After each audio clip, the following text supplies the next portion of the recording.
I arrived at my wife's law firm party and said my name. The staff looked confused. "Your name is not here." I looked for my wife and asked her. She rolled her eyes. "Did you really think you'd be invited?" I smiled calmly. I understood perfectly, and I left. But in the middle of the ceremony, her phone started ringing nonstop. You know that feeling when you're about to walk into a room where you absolutely belong, but some cosmic joke decides you don't? Yeah. Welcome to my Tuesday night. I'm standing outside Hole & Barkley LLP, the glass palace where my wife basically lives. Adjusting my tie for the third time because apparently I still give a damn about looking presentable at these dog and pony shows. The firm's annual gala, black tie, champagne that costs more than most people's car payments, and enough legal eagles in one room to make the Supreme Court jealous. I push through those ridiculous revolving doors that probably cost more than my first apartment. And immediately I'm hit with that familiar cocktail of marble money and the faint scent of desperation masked by expensive cologne. The lobby stretches out like some modernist fever dream. All sharp angles and surfaces so polished you could perform surgery on them. There's this massive sculpture hanging from the ceiling that Sabrina once described to me as justice in motion.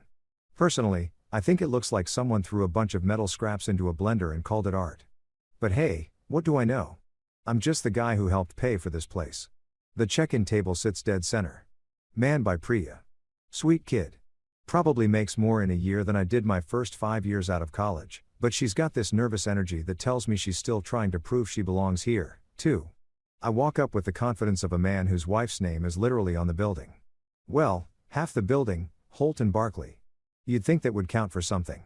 Rowan Pierce, I say, flashing what I hope passes for a charming smile. I'm here for the gala. Priya's fingers dance across her iPad screen with the precision of a concert pianist. Once, twice, her eyebrows do this little furrow thing that immediately tells me everything I need to know. But I'm still holding on to hope because optimism is apparently my default setting. Even when life keeps serving me reality checks on a silver platter, she bites her lip. Never a good sign when someone's looking at a guest list and gives me that smile that customer service reps perfect when they're about to deliver bad news. "I'm sorry, sir. Your name isn't on the list." For a second, I just stand there, not angry, not confused, just processing. Like when your computer freezes and you keep clicking things, hoping it'll unstick itself. Except the computer is my brain and the frozen program is my understanding of where I fit in this whole picture. I scan the lobby, taking in the scene like I'm seeing it for the first time. Partners in black tie cluster around cocktail tables, their laughter echoing off those pristine walls in a way that sounds rehearsed. Associates hover at the edges, nursing drinks and networking like their professional lives depend on it, which, let's be honest, they probably do. Everyone's dressed to impress. Everyone's playing their part in this elaborate theater of success. And there, right in the center of it all, like she was born to command a room, is Sabrina, my wife, draped in a silver gown that probably costs more than most people's monthly rent. Surrounded by a semicircle of associates who hang on her every word like she's delivering the Sermon on the Mount instead of probably discussing billable hours or case strategy. She looks magnificent. She looks powerful. She looks like she belongs here in a way that I apparently don't. I make my way over, weaving through clusters of conversations about market trends and regulatory changes. Past the hors table where someone's inevitably complaining about the catering budget while eating $50 appetizers. The closer I get to Sabrina, the more I can hear her voice, confident, authoritative, the voice of someone who's never doubted her place in the world. "Sabrina," I say, gently interrupting whatever legal wisdom she's dispensing to her audience. "Hey, there's been some kind of mistake. I'm not on the list." She turns to look at me and for just a split second, I see something flicker across her face. Not surprise, not concern, something else. Something that makes my stomach do a little flip. Then she rolls her eyes. Actually rolls her eyes like I'm some kind of inconvenient interruption to her evening. "Did you really think you'd be invited?" she asks, and her voice carries just enough volume that the associates around her can hear. Just enough edge that there's no mistaking this for playful banter. Now, here's the thing about moments like this. You know those moments when your whole world tilts just slightly off its axis and suddenly everything looks different. Sometimes your body reacts before your brain catches up. Sometimes you expect to feel heat, anger, that burning sensation in your chest that comes with humiliation. But what I feel instead is cold. Not the angry kind of cold. Not the bitter kind. Just clarity like jumping into a mountain lake and suddenly being wide awake. I feel my chest cool, not burn. And you know what? I smile. Not the fake smile you paste on when you're trying to save face in front of people who don't matter. A real smile. The kind that comes when puzzle pieces finally click into place. When you finally understand the game you've been playing without realizing it. I understand perfectly. I tell her and I mean it. For the first time in months, maybe years, I actually do understand perfectly. I turn around and walk away. Not storming off, not making a scene, just walking past the sculpture that symbolizes justice in motion. Past Priya at the check-in desk who's pretending not to watch this little domestic drama unfold. Past all the partners and associates who are probably already mentally composing the office gossip they'll spread tomorrow through those ridiculous revolving doors and out into the night. The cold air hits my face like a slap, but a good kind of slap. The kind that wakes you up when you didn't even realize you've been sleepwalking. I stand there on the sidewalk for a moment, listening to the muffled sounds of the gala continuing without me, watching through the floor-to-ceiling windows as the party goes on. Nobody's looking for me. Nobody's wondering where I went. The machine just keeps running smooth as ever. I pull out my phone and scroll to a contact I haven't called in weeks. Celine Park, my attorney, my oldest friend, the one person in my life who's never asked me to be smaller than I am, never suggested I dim my light so someone else could shine brighter. She picks up on the second ring. Rowan, what's wrong? Nothing's wrong, I tell her. And for the first time in longer than I care to admit, I actually mean it. Selena, we proceed exactly as planned. There's a pause on the other end of the line, then a sound that might be a chuckle, might be satisfaction, might be both. Are you sure?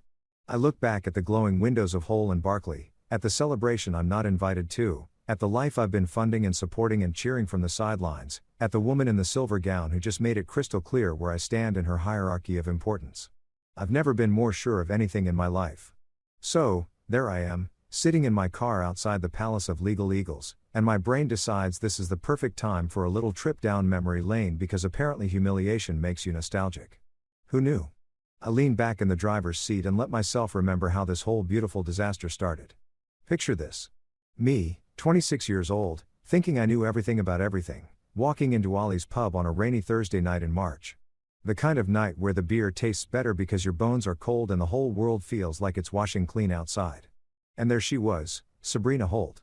Though back then, she was just Sabrina Morrison, a second-year law student at State who looked like she hadn't slept in approximately 3 weeks. She was hunched over a corner table surrounded by enough law books to stock a small library, picking at a plate of nachos that had gone cold about an hour ago. Her hair was doing that thing where it looks like she'd been running her hands through it all day. And she had this intense concentration face that made her look like she was trying to solve world hunger through contract law. I should have known right then that this woman was going to turn my life upside down. But did I listen to that little voice in my head? Hell no. Instead, I walked over and did what any red-blooded American male would do when faced with a beautiful woman stress-eating nachos at midnight. I offered to buy her another beer. I can't afford another beer, she said without looking up from her textbook.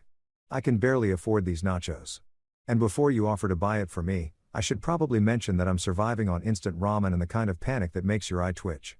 I liked her immediately. Not because she was gorgeous. Though, let's be honest, she was, but because she was real. No pretense, no games, just a woman who was honest about being broke and stressed and probably living on 3 hours of sleep and pure caffeine. So naturally, I fell for her like a house of cards in a windstorm.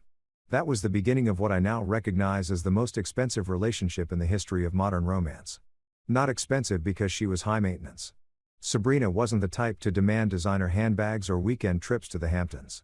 No, this was expensive because I was an idiot who confused love with investment banking. When she mentioned that her financial aid had fallen through and she was looking at a tuition gap that would make a grown man weep. Guess who stepped up with his savings account? When she needed money for bar prep courses that cost more than my car. Guess who worked double shifts at the freight company to make it happen?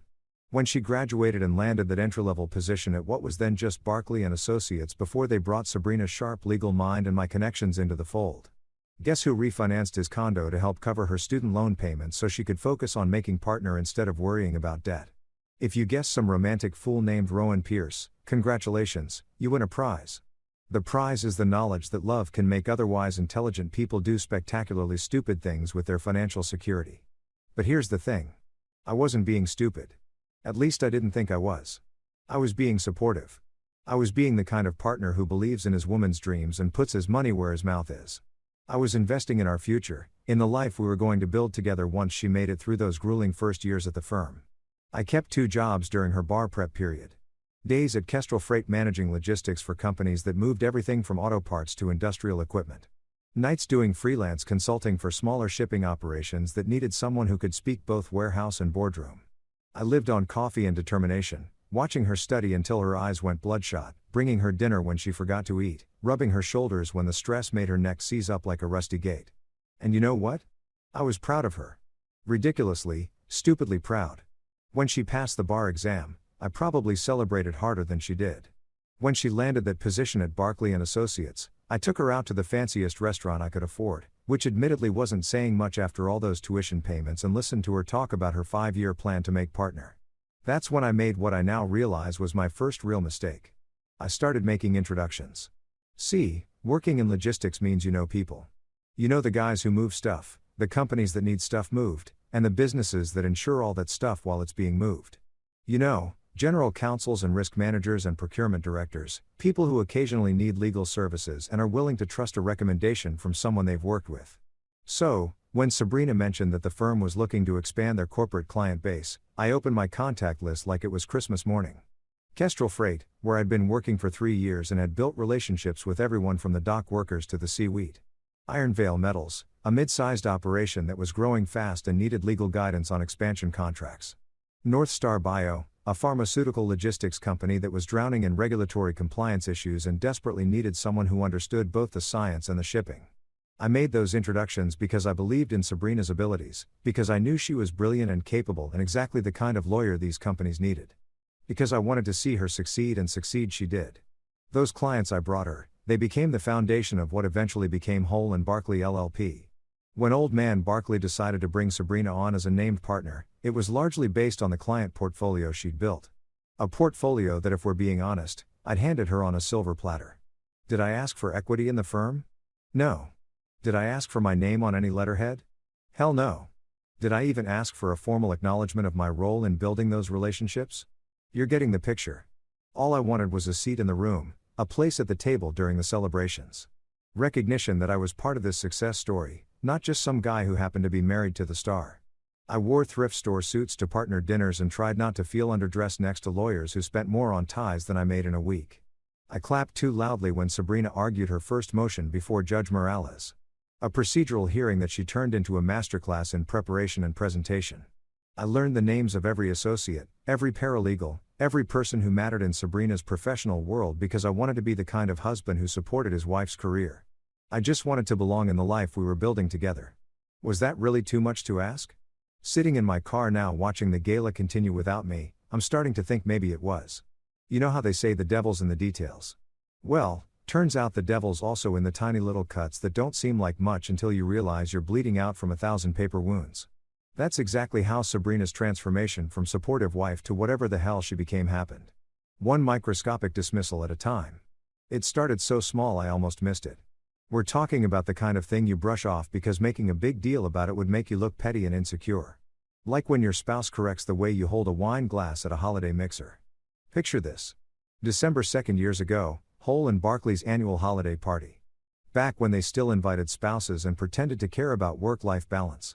I'm standing next to Sabrina nursing a glass of what I'm pretty sure was a $40 Pinot Noir, trying to make small talk with some senior associate who keeps checking his phone every 30 seconds. Normal party stuff, right? Apparently I was holding my wine glass like some kind of barbarian Rowan. Sabrina said, her voice carrying that particular tone that women perfect when they want to correct you without making it seem like they're correcting you. Hold it by the stem, not the bowl. You're warming the wine now. Any reasonable person would think. Okay, helpful tip about wine etiquette.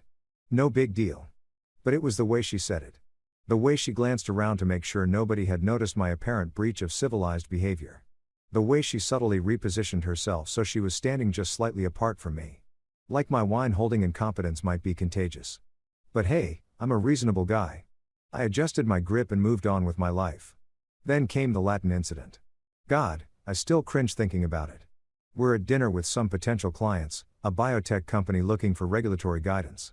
And the conversation turns to some legal precedent I'd actually heard about through my work with North Star Bio. So naturally, I chime in, trying to be part of the conversation like a good husband should.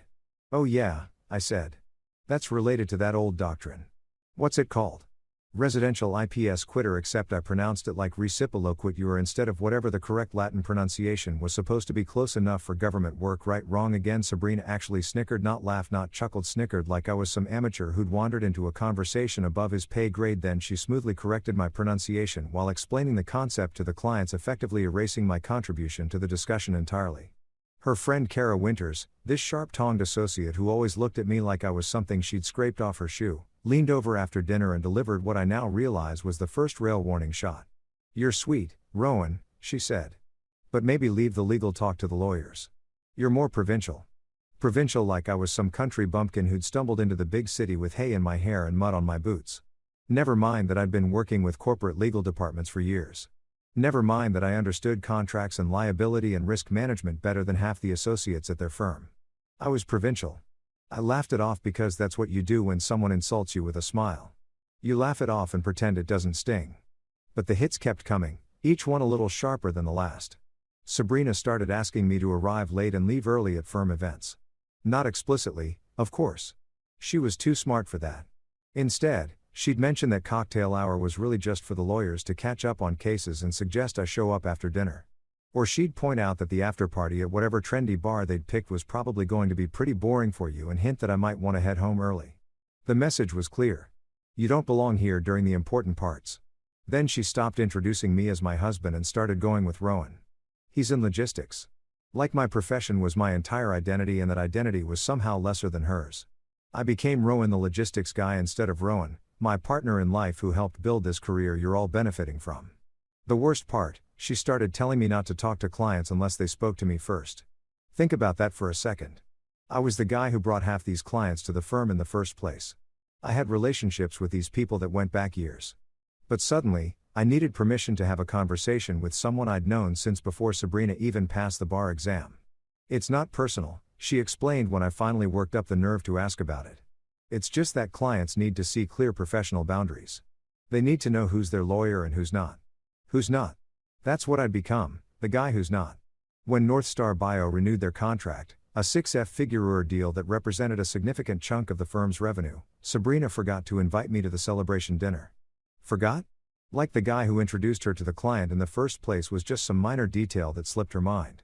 I found out about it 3 days later when Kara posted pictures on social media. There's Sabrina raising a toast. There's Trent Barkley looking pleased as punch. There's half the firm's partnership celebrating a victory that literally would not have existed without my connections. And there's me sitting at home watching Netflix and wondering when I became invisible. At home, things weren't much better. Our shared calendar, the one we'd used to coordinate our lives for years, started filling up with depositions and client retreats and partner meetings. My name was never on any of it, not even for the social events that spouses typically attended. It's just easier if I handle the firm calendar separately, Sabrina explained when I mentioned it. Most of these things are work-related anyway. Work-related, like our marriage existed in a separate universe from her career instead of being the foundation that made her career possible. My savings account kept shrinking too. Temporary firm costs that I didn't question because I trusted her because I believed we were building something together. Bar association dues, continuing education seminars, professional wardrobe updates, client entertainment expenses that somehow fell outside the firm's budget. Always temporary, always necessary, always coming out of my pocket. I told myself that love was investment, that marriage was about supporting each other's dreams, even when it cost you. That the temporary sacrifices would pay off in the long run when we were both successful and happy and living the life we'd planned together. But here's the thing about investments. They're supposed to have terms, clear expectations about returns, timelines, what happens if things don't work out as planned. I had set none of those terms. I just kept writing checks and hoping for the best. Sitting in my car now, I can't help but laugh at my own stupidity. All those little dismissals, all those tiny cuts, all those moments when I should have spoken up and set boundaries, I let them slide because I thought I was being the bigger person. Turns out being the bigger person just makes you a bigger target. 3 days before the gala, Sabrina dropped the final bomb while I was making coffee in our kitchen. You know, that fancy kitchen with the marble countertops that I'd helped finance, but apparently had no say in decorating. She was sitting at the breakfast bar scrolling through her phone with that particular brand of focused indifference that successful people use when they're about to deliver news they know you won't like. The partner ceremony is for image, she said without looking up from whatever urgent legal matter was demanding her attention at 7 a.m. You don't fit it. Just like that.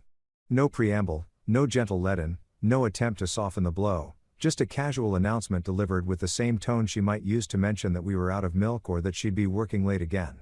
I stood there holding my coffee mug, one of those ridiculous oversized ones that says "World's Greatest Husband" that she bought me for our second anniversary back when she still pretended to think I was great and tried to process what she just said. You don't fit it. Not. It might be awkward. Or maybe it's better if you skip this one. Not even. I'd prefer if you didn't come. Nope. You don't fit it. Like I was a square peg trying to squeeze into a round hole or a discount suit at a black tie event. What exactly does that mean? I asked because sometimes when people say something unbelievably hurtful, your brain needs them to clarify just how hurtful they really meant it to be. She finally looked up from her phone and I could see that little crease between her eyebrows that appeared whenever she had to explain something she considered obvious to someone she considered slow. It means that this event is about the firm's reputation, about presenting the right image to clients and potential clients, about showing that we're serious, professional, successful people who deserve to be trusted with million-dollar cases. And I don't fit that image. You work in logistics, Rowan. You're a good man and you're great at what you do, but you're not. She paused, searching for the right words. You're not partner material. You don't have the background, the education, the social polish that these events require. Partner material. Social polish. I felt something shift in my chest, like a tectonic plate finding a new position after years of pressure. The social polish that comes from growing up with money. You mean that's not what I said, but it's what you meant. She set down her phone and gave me that look. The one that said she was being patient with me, but her patience had limits. Look, I'm not trying to hurt your feelings. I'm being practical. These people judge everything. How you dress, how you speak, who you know, what you studied, where you went to school. They're looking for reasons to doubt us. To think we're not worth their 7-figure retainers. I can't afford to give them any ammunition. I can't afford. Not we can't afford. I can't afford. So, I'm ammunition now. You're putting words in my mouth. No, I'm just repeating them back to you. That's when she played the card I should have seen coming from a mile away. God, Rowan, why do you have to make everything about you? This is the biggest night of my career. I'm about to become a named partner in one of the most prestigious firms in the state. Can't you just be supportive for once instead of making this into some personal drama? Supportive for once. Like the previous 5 years of financing her dreams and making introductions and sitting quietly in corners while she climbed the ladder I'd helped build were just figments of my imagination. But here's the thing about moments like this. Sometimes clarity comes not with a flash of lightning, but with the simple recognition that you've been living in the dark for so long you'd forgotten what light looked like. I didn't argue with her. I didn't raise my voice or point out the irony or launch into a speech about everything I'd sacrificed for her career. Instead, I did something that probably surprised both of us. I went upstairs, shaved with the expensive shaving cream she'd bought me for Christmas, put on my best tux, the one I'd worn to exactly 3 firm events before being quietly disinvited from the rest, and told her I'd see her at the gala. Rowan, we just talked about this. We did and I heard you. But here's the thing, Sabrina. Marriage is also presence. It's showing up for each other, especially on the big nights. So, I'm going to show up. I could see her calculating, trying to figure out whether it was worth having a fight about or if she could just handle it at the event itself. She chose option B, which tells you everything you need to know about how she really felt about me being there. Fine, but please don't embarrass me. Don't embarrass me. Like my mere existence at her celebration was a potential source of humiliation. That night, I called Celine Park. You know how some people have that one friend who always tells them exactly what they need to hear, even when it's not what they want to hear? Celine is that friend. We've known each other since college back when she was studying law. And I was figuring out that business logistics was actually pretty fascinating when you got into the nitty-gritty of how things move from point A to point B. She'd watched my relationship with Sabrina from the beginning, and she'd been the only one brave enough to point out that my investment strategy in Sabrina's career might not be as smart as I thought it was. You need to protect yourself, she'd said about a year ago. Set up some safeguards, some leverage, some way to make sure you're not left holding an empty bag if this goes sideways. At the time, I'd brushed her off. Sabrina and I were partners. We were building something together. We didn't need safeguards and leverage and contingency plans, but Selena, being both a good friend and a damn good lawyer, had helped me set up those protections anyway, just in case. The master services contract with Kestrel Freight that gave me personal discretionary authority over their choice of outside counsel. The equity stake in the tech company that provided document management services to half the law firms in the city, including Hole and Barkley. The building subleases for the 14th floor event space that had become the firm's go-to venue for client entertainment, held by my LLC, Pier 17 Holdings, a little corporate entity that Sabrina had forgotten existed. All quiet, all legal, all perfectly legitimate business arrangements that I'd entered into during the years when I was still trying to be helpful instead of just present. Are you sure about this? Celine asked when I explained what had happened at the gala. I've never been more sure of anything in my life. Once we activate these, there's no going back. She's going to know exactly what you're capable of. Good. It's about time somebody did, because here's what I'd finally figured out. All those years of being supportive and accommodating and understanding hadn't earned me respect. They'd earned me contempt. All those years of making myself smaller so Sabrina could seem bigger had just convinced her that I was in fact smaller.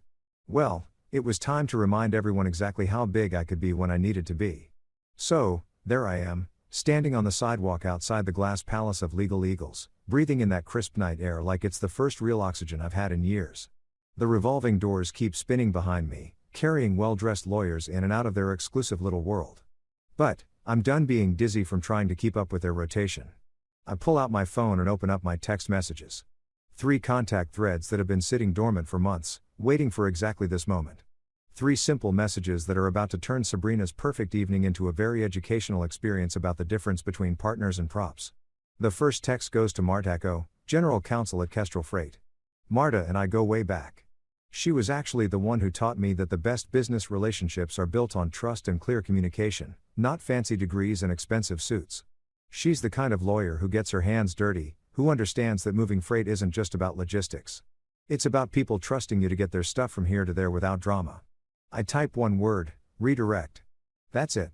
One word that activates a clause in our master services agreement that I negotiated 2 years ago when Kestrel was expanding their legal needs. A clause that gives me personally the discretionary authority to redirect all of Kestrel's outside counsel work with 30 days notice. A clause that Sabrina had thought was quaint when I'd mentioned it in passing, like I was playing dress-up in the grown-ups business world. Kestrel represents about 40% of Halt and Barclays' monthly revenue. Funny how quaint clauses can have such non-quaint consequences. The second text goes to Rafi Danish, CEO of Nexus Legal Systems, the tech company that provides document management software to half the law firms in the city. Rafi's one of those brilliant guys who built his business from his garage and never forgot what it felt like to be underestimated by people in expensive suits. I'd invested in Nexus 3 years ago when they were still a startup looking for seed money. Not a huge investment. I'm not exactly swimming in venture capital over here, but enough to give me a 5% equity stake and a seat on their advisory board. Enough to have a say in certain business decisions, including enforcement of contract terms when clients fall behind on their integration fees. Enforce. I type. That one word is going to flip Holt and Barclays' entire document management system into read-only mode until they settle some outstanding fees that have been mysteriously under review for the past 6 months. Fees that Sabrina had assured me were just a temporary accounting issue that would be resolved any day now. The third text goes to Lydia Chun, building manager for the corporate complex that houses the 14th floor event space. Lydia runs that building like a Swiss watch. Everything on time, everything by the book, everything documented in triplicate. She's also the person who deals with my LLC Pier 17 Holdings, which holds the sublease for the event space that Holt and Barclay uses for all their big client entertainment nights. Invoice clause. I type that particular clause is my personal favorite. It's buried deep in the sublease agreement, written in the kind of legal language that most people skim over because they assume it's just standard boilerplate. But Selena helped me craft it specifically to address reputational breaches and conduct inconsistent with the professional standards expected of subby events. Turns out publicly humiliating the primary leaseholder's representative at a gala might just qualify as conduct inconsistent with professional standards. And the remedy for such conduct, an immediate search charge equal to 3 times the standard event fee plus termination of future booking privileges. Sabrina had argued that our arrangement was just a handshake between friends. But handshakes aren't contracts, and I've always been better with contracts than handshakes. I hit send on all 3 messages, slip my phone back into my pocket, and drive exactly 2 blocks away to a spot where I can see the windows of the ballroom, but won't be obvious to anyone inside. I'm not looking for a fight. I'm looking for truth. And sometimes truth needs a little help making itself heard. The interesting thing about perfectly planned events is how quickly they can become perfectly planned disasters when a few key variables change. It's like watching a complex machine that runs beautifully until someone removes a couple of crucial bolts and suddenly everything starts making very different kinds of noises. I sit in my car and wait, not because I'm enjoying the anticipation. Okay, maybe I'm enjoying it a little, but because I want to see how long it takes for reality to penetrate the bubble of Sabrina's perfect evening. About an hour later, as I'm listening to some classic rock station and wondering if this is what midlife crisis feels like, I can see movement in the ballroom windows. Sabrina's at the podium now, probably giving her speech about everyone who mattered and how grateful she is for all the support that made this moment possible. I wonder if she'll mention the logistics guy who helped make half of this success possible. I'm going to go out on a limb and guess no. That's when her phone starts ringing. Even from 2 blocks away, I can see the shift in her body language when she glances at her phone and sees whatever emergency is demanding her attention. Then it rings again and again. Her wrist buzzes, probably her Apple Watch alerting her to urgent emails. Trent's watch starts buzzing too. I can see Priya hurrying toward the dais with that particular kind of urgent walk. That means we have a situation. In my mind, I can practically hear the conversation happening in that ballroom. The frantic whispered conferences, the urgent phone calls to IT departments and account managers, the dawning realization that their biggest client has just activated a redirect clause that nobody thought would ever be used. That their document management system has suddenly become about as useful as a chocolate teapot until they settle some mysteriously overdue fees. That their favorite event space has just invoiced them for conduct that somebody apparently found professionally inappropriate. I imagine Sabrina's face as she processes what's happening. The confusion first, then the growing understanding, then the moment when she realizes exactly who has the power to fix all of these problems at once. The best part about having leverage isn't using it. It's the moment when the other person realizes you have it. My phone buzzes. Text message from an unknown number, but I recognize the tone immediately. Fix this now. I look up at the ballroom windows one more time, then put my car in drive. Some conversations are better had in person. The next morning, I wake up feeling like I've been hit by a truck full of clarity. You know that feeling when you finally stop hitting your head against a wall and suddenly realize how much your head doesn't hurt anymore? Yeah, that's exactly where I am right now. My phone has been buzzing since about 6 a.m. with increasingly frantic messages from Sabrina. But I've got more important things to do than manage her crisis. I've got some housekeeping to take care of. I make myself a proper breakfast for the first time in months. Real eggs, actual bacon, toast that doesn't come from a package, and sit down at my kitchen table with my laptop and a stack of documents that I've been meaning to review for way too long. Time to remove some safety nets that I never should have provided in the first place. Letter number 1 goes to Harbor Trust Bank. Attention Commercial Lending Department. This is the big one. The financial nuclear option that I've been pretending didn't exist because acknowledging it would mean acknowledging just how deep I'd let myself get into this mess. Dear Harbor Trust, I am writing to formally terminate my personal guarantee on business loan account number 47829BL issued to Sabrina Holt for partner capital requirements at Holt & Barkley LLP. Here's the thing about personal guarantees that most people don't understand until they're neck deep in other people's debt. They're like co-signing for a teenager's car loan, except the teenager is a successful attorney and the car costs about as much as a small house. When Sabrina needed to come up with her partner buy-in, the chunk of change that made her a named partner instead of just another associate grinding billable hours, the bank wanted some additional security beyond her projected earnings. Enter good old Rowan, the supportive husband with decent credit and a paid-off condo, willing to put his financial neck on the line so his wife could achieve her dreams. The loan was for 18 months, just long enough for her partnership income to stabilize and prove to the bank that she could handle the payments on her own. That 18 months ended about 2 years ago. But did anyone bother to remove my guarantee once Sabrina was pulling in partner-level money? Did anyone think to mention that I was still legally responsible for her business debt, even though I apparently wasn't professional enough to attend her business celebrations? Of course not. Why would they? I was the safety net that nobody wanted to think about until they needed it. Well, guess what? Safety nets work both ways. They catch you when you fall, but they also get removed when the person holding them decides they're done being taken for granted. I print the letter on good paper, the kind that says, "This is not a joke." Sign it with my fanciest pen and set it aside for certified mail. Let's see how quickly the bank moves to replace my guarantee when they realize their backup plan just walked out the door. Letter number 2 goes to American Express Business Services.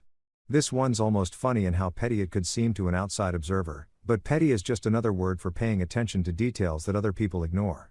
Please be advised that effective immediately, I am canceling all automatic payments from my personal accounts for American Express Business Card account #3785-421896-74001 held by Sabrina Holt DBA Holt & Barkley LLP. That business card has been running through my checking account for about 3 years now. Nothing dramatic, just the kind of charges that add up when you're not paying attention. Client dinners that somehow fell outside the firm's entertainment budget.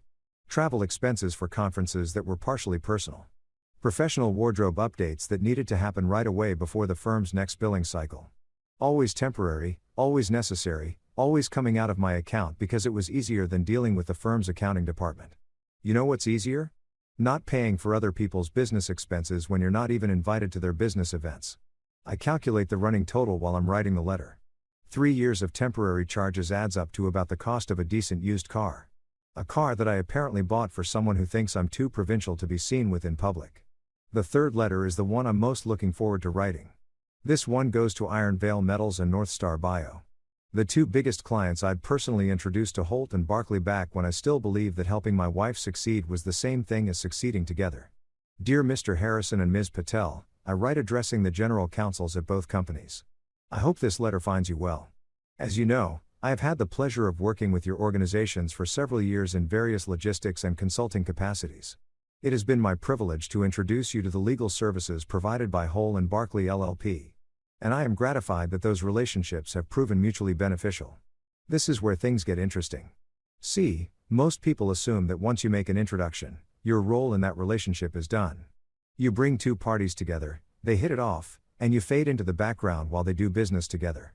But that's not actually how professional relationships work in the real world. In the real world, relationships are maintained by the people who built them. Trust transfers through personal connections, not corporate letterhead. When a general counsel trusts a vendor recommendation, they're trusting the person who made the recommendation, not just the company being recommended. However, I wanted to inform you that I will now be working with an independent firm, Moreno & Shaw, to provide legal services that better align with my consulting practice. Maria Moreno and David Shaw have built a boutique practice that specializes in exactly the kind of pragmatic client-focused representation that I believe will serve your organizations well. I'd had lunch with Maria Moreno about 6 months ago. Brilliant lawyer, Harvard educated, but she'd grown up in a family that ran a small trucking company before she went to law school. She understood that business wasn't just about billable hours and partner retreats. It was about real people solving real problems for other real people. She also understood that when you're building a practice, you treat the people who bring you clients like partners, not inconveniences. Moreno & Shaw has expressed great interest in working with organizations like yours, and I believe you will find their approach both professional and refreshingly collaborative. I will be happy to facilitate introductions at your convenience. The beautiful thing about this letter is that it doesn't actually say anything negative about Holt and Barkley. It doesn't even explicitly say that I'm pulling my recommendations. It just mentions that I'm now working with a different firm and would be happy to make introductions. But here's what every general counsel in America will understand when they read between those carefully crafted lines. The guy who brought us this relationship is now working with someone else. And he's suggesting we might want to consider working with someone else too. Corporate loyalty is a funny thing. Companies don't really have relationships with other companies. People have relationships with people. And when the person who built the relationship suggests that there might be better options available, smart businesses listen. I print all 3 letters on my best letterhead, sign them with my most confident signature, and drive to the post office to send them certified mail. Not because I'm trying to be dramatic, but because certified mail creates a paper trail, a record of exactly when these safety nets were removed and by whom. Sabrina calls while I'm standing in line at the post office. I let it go to voicemail. Then she calls again and again. By the time I get back to my car, I have 7 missed calls and 3 voicemails that I'm pretty sure consist mostly of various creative ways to call me vindictive. I listen to exactly one of them. You vindictive child. Her voice hisses through my phone speaker. Do you have any idea what you've done? Do you understand that you're destroying everything we built together? Everything we built together? Interesting choice of words from someone who apparently built it all by herself and just needed me to stay out of the way. I delete the voicemail without listening to the others. For the first time in years, I have nothing to say to my wife. Turns out silence really does feel like oxygen when you've been suffocating for this long. 2 days later, I wake up feeling like I've been sleeping for the first time in years instead of just lying in bed waiting for morning. There's something liberating about cutting ties. Like finally taking off shoes that have been pinching your feet so long you'd forgotten what comfortable felt like. I make my coffee, read the news, and decide it's time for the conversation that's been building toward this moment for months. I put on my charcoal suit. Not the one I wore to firm events where I try to blend in, but the one I wear when I need people to remember that I belong in whatever room I am walking into.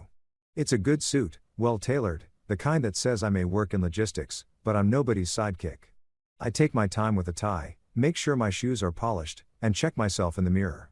Today, I'm not going to Holden Barkley as Sabrina's husband. I'm going as myself. The lobby feels different when you're not worried about fitting in. Still all marble and glass and intimidating architecture, but now it just looks like an expensive office building instead of some temple where I'm not worthy to worship. I walk up to the security desk where Ozzy's working his morning shift. "Hey, Mr. Pierce," he says with a genuine smile. "Haven't seen you around in a while." Ozzy and I had talked once about his newborn daughter, how she was keeping him and his wife up all night, how expensive formula was getting, how amazing it was to watch this tiny person discover the world for the first time. The kind of conversation you have with someone when you actually see them as a human being instead of just part of the scenery. "Hey Ozzy, how's little Sarah doing? Still keeping you guys up at night? Getting better?" He grins. "She's sleeping through the night about half the time now. My wife says I should appreciate it while it lasts because the terrible twos are coming." Smart woman. "Listen, I need to get upstairs. Is conference room availability still handled through Mia?" "Yeah, she's at the main reception desk now. I'll call up and let her know you're coming." See, that's the thing about treating people like they matter. They remember you when it counts. Ozzy doesn't ask why I need a conference room or whether I have an appointment. He just makes the call because we're two guys who've had actual conversations about real life. Mia, Sabrina's assistant, looks nervous when I approach her desk. Not the kind of nervous you get when you're worried about someone, but the kind you get when you're caught between competing loyalties and you're not sure which side is going to win. "Hi, Mr. Pierce," she says, glancing around like she's hoping someone will appear to handle this situation for her. "How can I help you?" "I need a conference room for about an hour. Something with good natural light if possible." She checks her computer screen and I can see her weighing her options. Protocol probably says she should check with Sabrina before booking me a room. Common sense probably says that the husband of a named partner shouldn't need permission to use an empty conference room. Self-preservation probably says she doesn't want to be in the middle of whatever's happening between us. "Glass 3 is available," she says finally. "It has the best view of the city." "Perfect. Can you ask Sabrina and Trent to meet me there in about 10 minutes? Tell them it's important." She nods and reaches for her phone. I head to Glass 3 to wait. Conference rooms at high-end law firms are designed to intimidate. Glass 3 is no exception. Floor-to-ceiling windows, a table that could seat 12, but somehow makes two people feel isolated, chairs that cost more than most people's monthly rent. The kind of room where million-dollar deals get made and careers get destroyed. I take a seat at the head of the table, spread out 3 manila folders in front of me, and wait. Not anxiously, not nervously, just wait. For the first time in our entire relationship, I'm the one setting the terms of the conversation. Sabrina and Trent arrive exactly 10 minutes later. Sabrina's wearing her armor, a black suit that probably costs more than my car payment. The kind of power outfit that's designed to remind everyone in the room who's in charge. Trent's got his game face on, too. All pressed shirt and intimidating presence.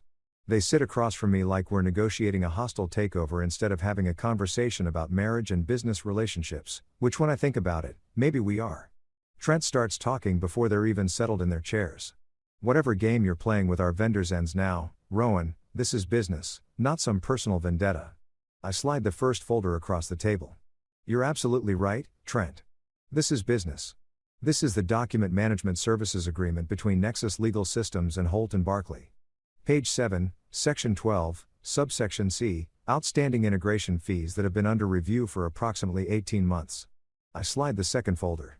This is the sublease agreement for the 14th floor event space. Page 15, Clause 47.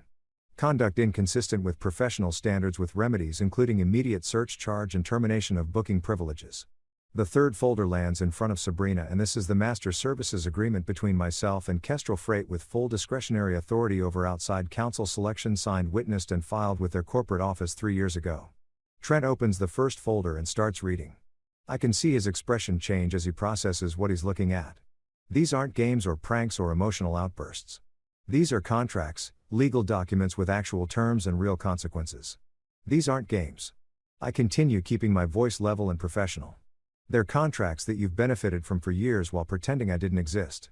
Business relationships that I built and maintained while being told I wasn't partner material. Sabrina's jaw flexes. That little tell she has when she's trying to control her temper. "Why, Rowan? Why are you doing this?" It's a good question. Maybe the only question that matters. Because you invited my introductions, my credit, my signature, my silence. Just not me. Because for 5 years, I've been an investor in your success without any equity and your respect. Because you made it clear that I don't fit your image. And I've decided you're right. Trent looks up from the contracts. What do you want? I want what everyone wants in business, Trent. I want terms, clear expectations, mutual respect. I want to be treated like a partner instead of a problem. And if we don't agree to your terms, I lean back in my chair and look out the floor to ceiling windows at the city below. All those people down there living their lives, making their deals, building their relationships on foundations of mutual respect instead of one-sided sacrifice. Then you'll discover what it's like to run a law firm without the relationships that I brought to the table, without the financial backing that I provided, without the vendor agreements that I negotiated. You'll find out whether your success was really all about your legal brilliance, or whether some of it might have had to do with the logistics guy who wasn't partner material. The room gets very quiet, the kind of quiet that happens when everyone suddenly understands exactly how much power has shifted and in which direction. Sabrina finally speaks and her voice is softer than I've heard it in months. What do you want from me, Rowan? I want you to decide whether you want a husband or a silent investor because I'm done being both. You know what they say about throwing stones in glass houses. Well, turns out when you're dealing with a law firm that's basically one giant glass house, even the smallest pebbles can cause some pretty spectacular damage. By 5 o'clock that evening, the legal press had picked up the story and by 6, my phone was buzzing like an angry hornet's nest. Anchor client leaves Holt and Barkley after partner Gala reads the headline in Legal Tribune. Not exactly Pulitzer Prize material, but you've got to love how fast news travels in the incestuous world of corporate law. Apparently, when a 40% revenue client suddenly redirects their business, people notice. Who would have thought? My phone starts ringing around 6:15. First call comes from some reporter at American Lawyer magazine who probably Googled Rowan Pierce and found my LinkedIn profile in about 30 seconds. Mr. Pierce, this is Jessica Chun from American Lawyer. I'm calling about the situation with Kestrel Freight and Hole and Barkley. Would you be willing to provide a comment on the circumstances surrounding your decision to redirect their legal services? I let it go to voicemail, then another call, then another. By 7:00 p.m. I've got reporters from Legal Week, the National Law Journal, and something called Corporate Counsel Today, all wanting to hear my side of the story. Here's the thing about being on the other side of a news story for the first time in your life. Everybody wants to make you the villain or the hero, and nobody's particularly interested in the truth, which is usually somewhere in the boring middle. They want drama, conflict, betrayal, revenge. Basically, a soap opera with billable hours. But I don't give them what they want. I don't give them anything. Selena, being the excellent attorney and better friend that she is, had prepared for this exact scenario. She issues exactly one statement, probably the most diplomatically worded "go screw yourselves" in the history of legal press releases. Our client wishes the firm well. He is merely aligning his business relationships with organizations that demonstrate mutual respect for all parties involved. That's it. No accusations, no drama, no juicy quotes about marital discord or professional slights. Just a polite way of saying that respect is a two-way street and some people apparently need GPS to find it. But here's where things get interesting. Because while I'm maintaining radio silence, other people aren't being quite so diplomatic. Inside Holt and Barkley, the partners are apparently having what you might generously call strategic discussions and what you might more accurately call a complete meltdown. I know this because Mia, sweet, nervous Mia, who booked me that conference room, sends me a text around 8 p.m. "Just wanted you to know that some of us remember all the times you helped out. This isn't right." 20 minutes later, Kara Winters, Sabrina's sharp-tongued ally and my personal candidate for most likely to make snide comments at a funeral, posts something on her Instagram story that she probably thinks is subtle, but actually lands like a brick through a window. Some people can't handle when others succeed. She writes, over a picture of what looks like expensive wine in what's probably an expensive restaurant. Disgruntled spouses who try to sabotage their partner's career are the worst kind of toxic. #blessed #partnership #success. Now, Kara apparently forgot a few important things when she decided to take her passive-aggressive show public. First, she forgot that the internet never sleeps and has a very long memory. Second, she forgot that I've been part of this firm's ecosystem for 5 years, which means there are a lot of photos and emails and documents floating around that tell a very different story than the one she's trying to spin. Within 2 hours, someone, and I honestly have no idea who, but God bless them, starts posting receipts in the comments of her Instagram story. Photos from previous firm events where Sabrina is literally thanking me for making tonight possible, screenshots of emails where I'm CC'd as the client liaison for major deals, copies of invitations to firm celebrations that explicitly mention my contributions to successful closings.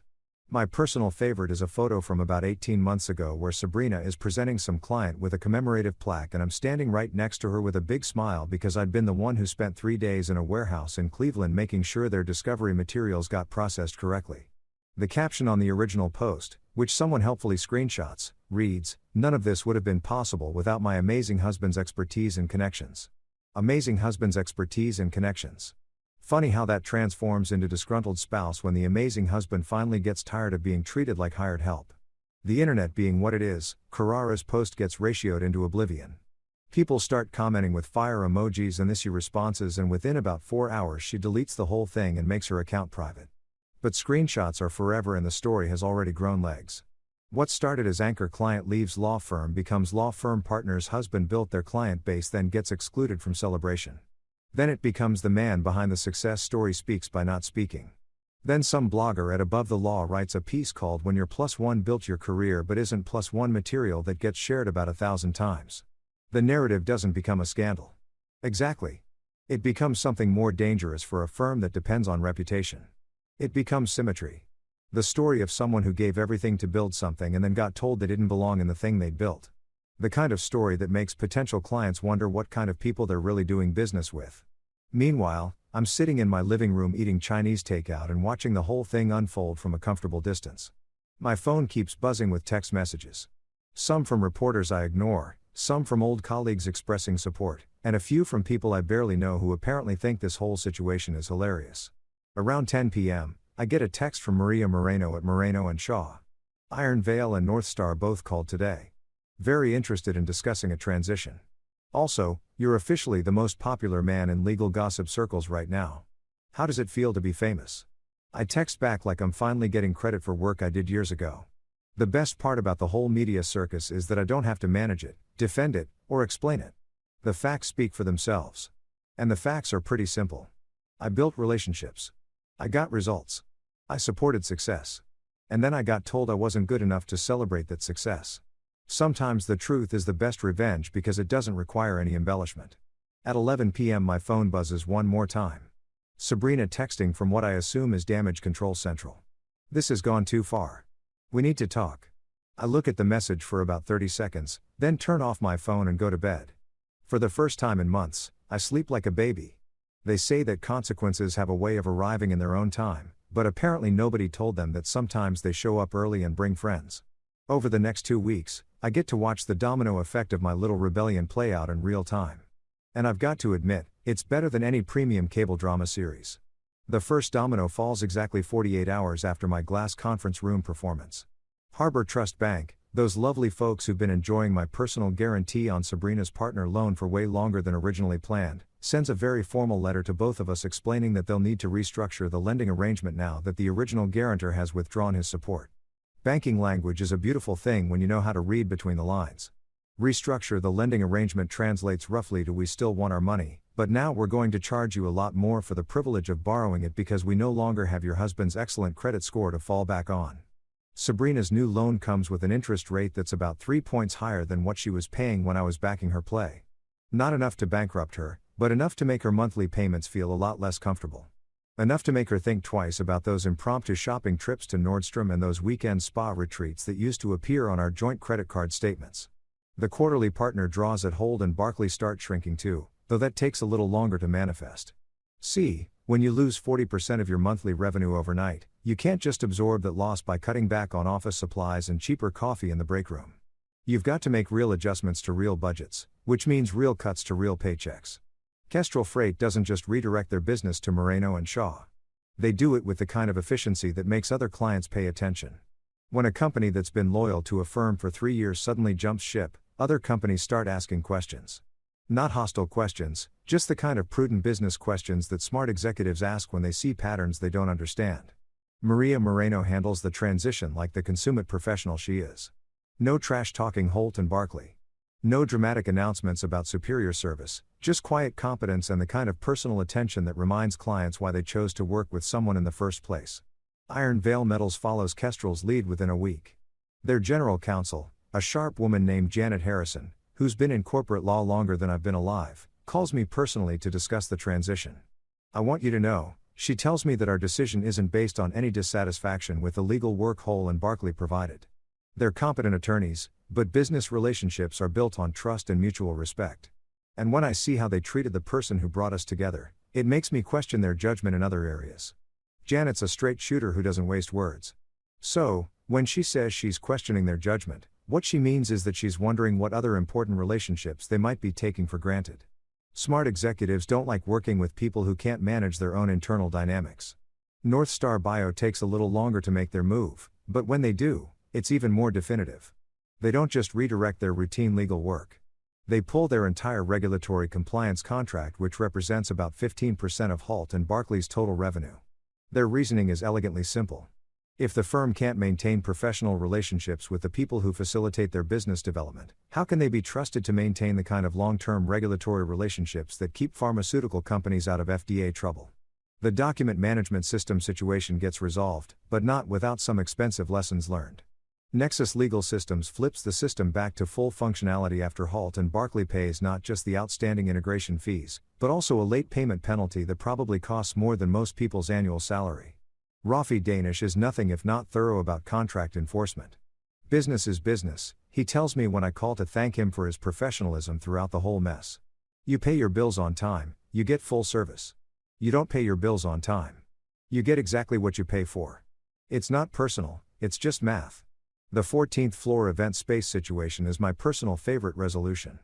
Pier 17 Holdings, my little LLC that apparently nobody at Holt and Barkley bothered to investigate when they started using the space, terminates their future event privileges for what the contract very specifically defines as reputational breach inconsistent with the professional standards expected of subless events. The termination comes with a search charge that's exactly 3 times the standard event fee, plus a very polite explanation that future bookings will not be accepted from organizations that demonstrate conduct incompatible with the mutual respect and professional courtesy that this venue seeks to maintain. Lydia Chun, the building manager, handles the whole thing with the kind of bureaucratic precision that would make a Swiss train conductor weep with joy. No drama, no personal animosity, just a thorough application of contractual terms that nobody apparently thought would ever be enforced.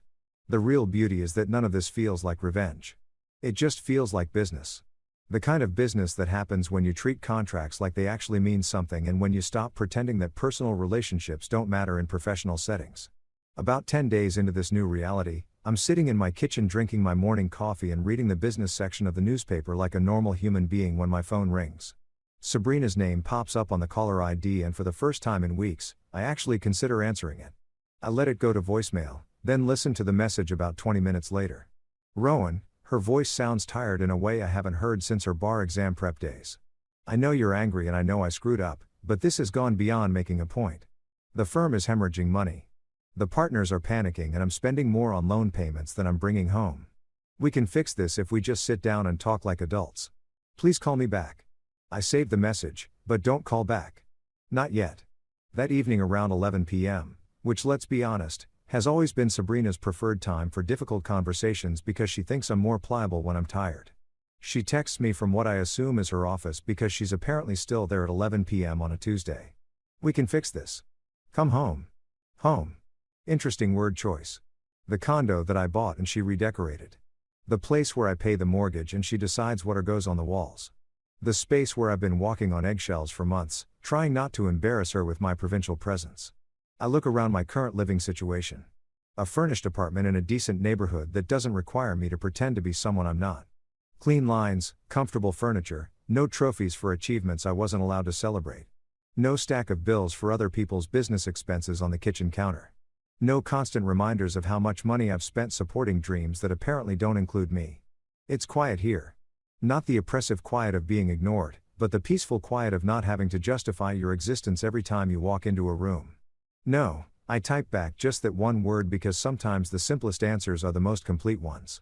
For the first time in years, I sleep through the night without waking up at 3 a.m. wondering if I've done enough, given enough, sacrificed enough to earn my place in my own life. The answer, apparently, is that the question was wrong from the beginning. You don't earn your place in your own life. You just live it.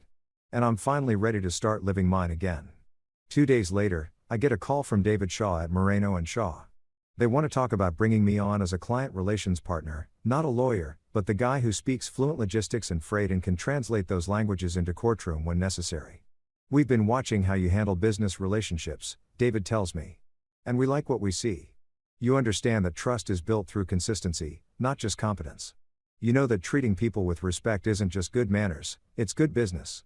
We think you'd be a valuable addition to our team. For the first time in months, someone is offering me a position based on what I bring to the table, not asking me to minimize what I bring so someone else can look better. When can we start talking specifics? I ask.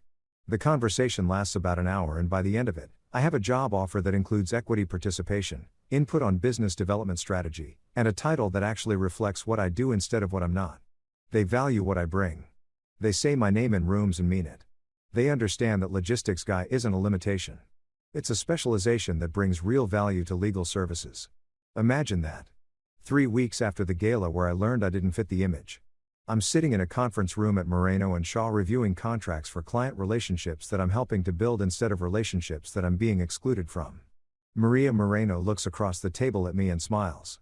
Welcome to the team, partner. Partner, not in the legal sense. I'm not a lawyer and don't pretend to be one, but in the real sense, the sense that matters.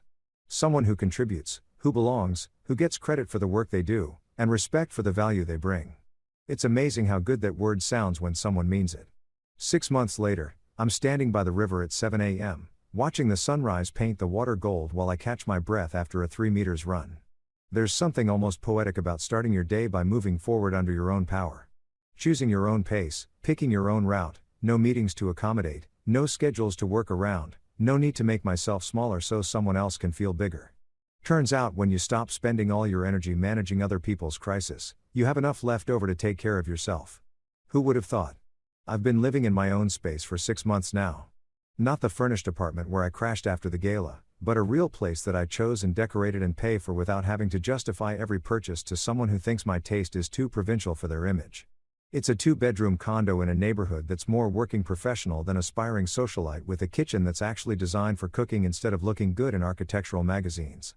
The second bedroom has become my home office, equipped with the kind of technology setup that would make a logistics nerd weep with joy. Multiple monitors, a printer that actually works when you need it to, and enough desk space to spread out contracts and shipping manifests and client files without having to clear space for someone else's legal briefs. This morning, like every morning for the past 4 months, I'm headed to the offices of Moreno & Shaw, where I hold the title of Senior Partner for Client Relations and Business Development. It's a mouthful of a title that basically means I'm the guy who speaks warehouse and freight dock and SUITE with equal fluency, translating business problems into legal solutions and legal solutions back in a business language that real people can understand. Maria Moreno and David Shaw turned out to be exactly what they seemed like during that initial conversation. Smart lawyers who understand that the best legal practice isn't just about knowing the law. It's about understanding the businesses and the people who need legal services. They built their firm on the radical concept that client relationships are partnerships, not transactions, and that the person who brings the client to the table deserves to stay at the table. Revolutionary thinking in the legal world. Apparently, my office has a window that overlooks the city instead of a parking garage. My name is on the door in actual letters instead of being conspicuously absent from guest lists. When clients come for meetings, I'm introduced as Rowan Pierce, our senior partner for client relations. Instead of Rowan, he's in logistics. Small differences that add up to the difference between belonging and being tolerated. Kestrel Freight has been thriving under Moreno & Shaw's representation. Marty Canero, their general counsel, sent me a bottle of excellent whiskey last month with a note that said, "Thank you for reminding us that business relationships should be built on mutual respect. Best decision we've made in years." Iron Veil Metals brought us 3 new clients through referrals. Companies that were impressed by the seamless transition and the personalized attention that comes from working with a firm that treats every relationship like it matters. Janet Harrison has become something of an unofficial ambassador for our services, which is the kind of word-of-mouth marketing that money can't buy. North Star Bio has been our biggest success story. Their regulatory compliance work has expanded into a comprehensive legal partnership that covers everything from FDA submissions to international shipping regulations. Last week, they signed a 5-year exclusive contract that represents more annual revenue than I used to make in 3 years at my old logistics job. The beautiful irony is that I'm doing essentially the same work I was doing before. Building relationships, facilitating communication between different worlds, helping businesses solve problems.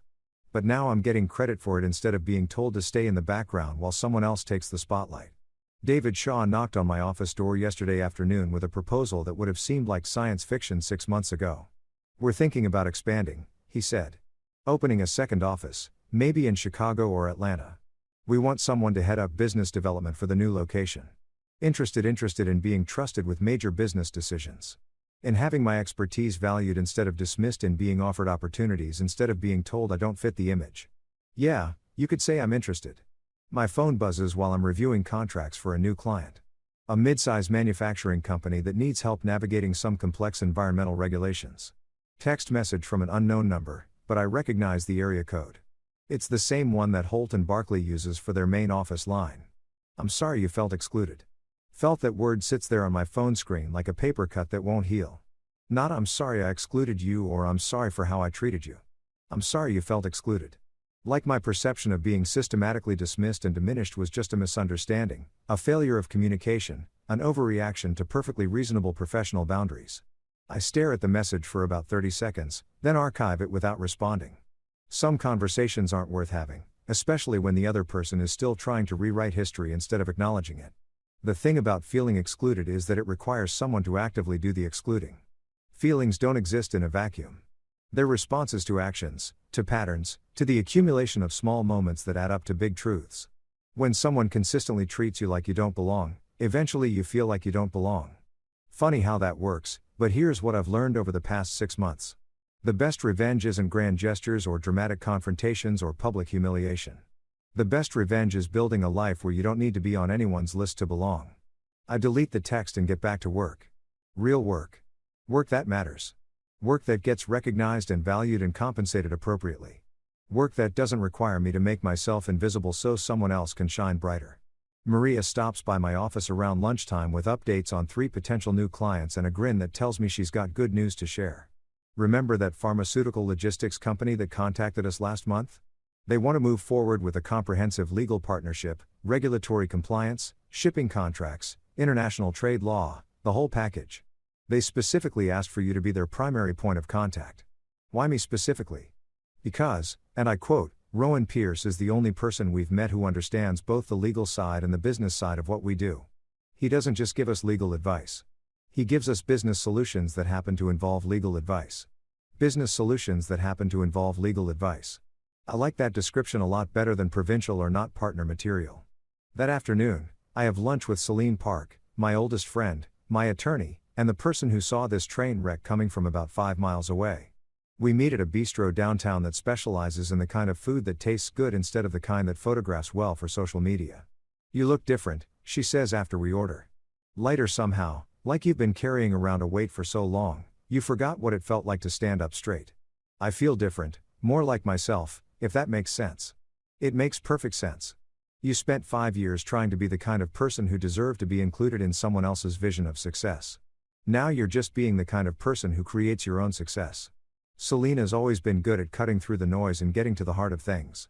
It's what makes her an excellent attorney and an even better friend. Any regrets? She asks. I think about it for a minute. Really think about it. Do I regret the 5 years of supporting Sabrina's career? The money I spent, the connections I made, the effort I put into building something that I thought we were building together. No, I say finally, I regret how it ended, but I don't regret what I did. I believed in someone I loved, and I acted on that belief. The fact that she didn't value what I brought to the table doesn't mean I was wrong to bring it. And now I'm working with people who do value what I bring to the table. It's amazing how much easier life gets when you stop trying to convince people to appreciate you and start working with people who already do. We spend the rest of lunch talking about her cases, my new clients, and the general absurdity of people who think that professional success gives them license to treat others poorly. It's the kind of conversation you can only have with someone who's known you long enough to remember who you were before you started doubting yourself. That evening, I'm back in my condo, cooking dinner for one, and actually enjoying the process instead of seeing it as a chore to get through before the next crisis demands my attention. I've got music playing, a glass of wine breathing on the counter, and a salmon fillet that's going to be perfectly prepared because I can take my time with it. My phone rings around 8 p.m. Sabrina's name pops up on the caller ID for the first time in about 2 months. I consider letting it go to voicemail, but curiosity gets the better of me. Hello, Sabrina. Rowan, her voice sounds different, less commanding, more uncertain. How are you? I'm well. How are you? I'm managing. The firm is stabilizing. We've brought in some new clients to replace the ones we lost. Things are getting back to normal. Normal. Interesting word choice for a situation that involved losing nearly half their revenue and having to restructure multiple financial arrangements. I'm glad to hear it. There's a pause. The kind of pause that happens when someone is trying to figure out how to say something they don't really want to say. I've been thinking about what you said about wanting to be treated like a partner instead of a problem. I think maybe I lost sight of how much you contributed, how much you still contribute. Contributed. Past tense. That's not what I meant, isn't it? Another pause. Longer this time. I miss you, she says finally. I miss us. I miss having someone who understands the business side of what I do. Someone who can translate between my world and the real world. Someone who can translate between my world and the real world. Not someone she loves. Not someone she respects. Not someone she wants to build a life with. Someone who can perform a useful function in her professional ecosystem. I understand. I tell her and I mean it. But I'm not a translator, Sabrina. I'm not a bridge between your world and the real world. I live in the real world and I found people who value that instead of seeing it as something that needs to be managed or hidden or apologized for. We could try again. We could do it differently this time. We could, but I don't want to. The words come out easier than I expected without anger or bitterness or the need to explain or justify. Just a simple statement of fact. I don't want to go back to being smaller than I am so someone else can feel bigger than they are. I hope you find what you're looking for. I tell her, I hope you build the kind of life that makes you happy. I just won't be part of it anymore. After I hang up, I finish cooking my dinner, pour myself another glass of wine, and sit down at my kitchen table with a book I've been meaning to read for months. Not a business book or a self-help guide or something designed to make me more useful to other people. Just a novel that looked interesting when I walked past the bookstore last week. It's good to have time to read novels again. It's good to have evenings that belong to me instead of to someone else's emergency. It's good to live in a space where I don't have to justify my presence or apologize for taking up room. I'm not angry anymore. Anger requires energy that I'd rather spend on building things than tearing them down. I'm not bitter because bitterness is just disappointment that's been allowed to ferment, and I'm not disappointed anymore. I'm just free. Free to be exactly who I am, exactly where I am, exactly when I want to be there. And for the first time in years, that feels like enough.